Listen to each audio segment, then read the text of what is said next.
Em especial nesse mês, toda segunda-feira acontece o ciclo de palestras Brasileiros do Holocausto. Mosaic vai até lá acompanhar o dessa semana, a matéria de Gilad Haim, você acompanha agora. O acontecimento histórico que mais rendeu obras literárias relacionadas em todo o mundo é o tema central do ciclo de palestras Brasileiros Sobreviventes do Holocausto, que aconteceu na Livraria Cultura do Conjunto Nacional.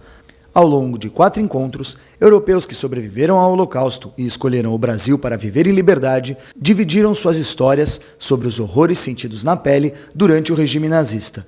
A palestrante da semana foi Nanette Koning, que foi colega de escola de Anne Frank e a encontrou no campo de Bergen-Belsen poucos dias antes de sua morte. Dona Nanette desmentiu o mito de que os holandeses ajudaram os judeus e conta sua passagem pelo campo de concentração holandês Westerbork. A Dona Nanette já fez centenas de palestras, até mesmo fora do Brasil. Ela tem uma história muito interessante porque ela vai falar sobre o Holocausto na Holanda. Existem várias lendas no Holocausto de que alguns países ajudaram os judeus. Isso é mentira. O único país assim confirmado que ajudou foi a Dinamarca. A Holanda não ajudou, tanto que 95% dos judeus foram mortos. Bacana que cada sobrevivente fala do seu país, Polônia, França, Bélgica, Holanda, cada um conta do seu e a gente vai aprendendo cada vez mais. Depois de tantos anos, tem que entender mais do que realmente qual era a grande organização do Holocausto. A gente ouve falar nunca mais, mas ninguém sabe do que quer dizer esse nunca mais.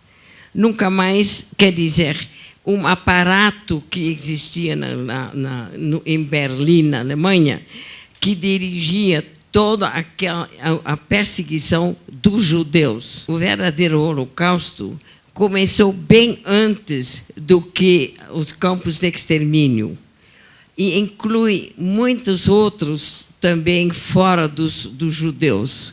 Eu conto a história, principalmente, também em nome daqueles que não sobreviveram e que não têm voz. E eles precisam de ser ouvidos também.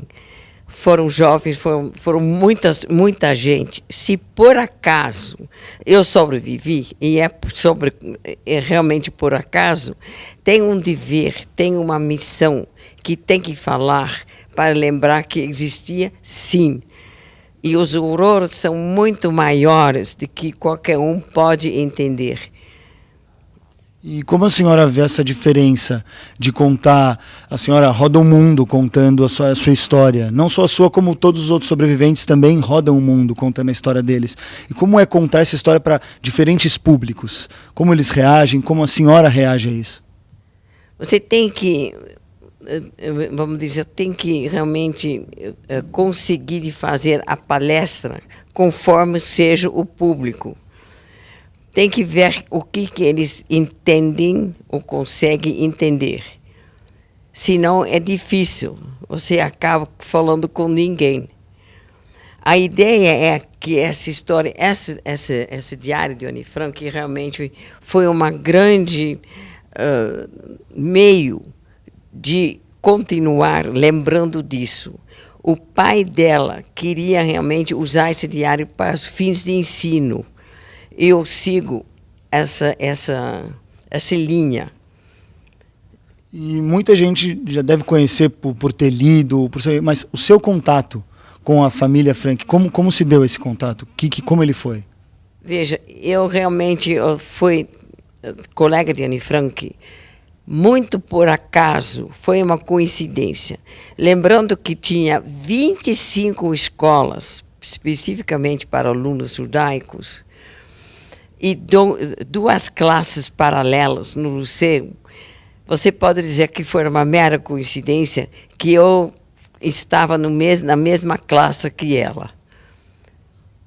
Eu depois, quando eu a encontrei em Bergen-Belsen, também é uma mera coincidência que o meu campo, era campo pequeno de mulheres, estava ao lado do campo grande, que depois virou um campo só.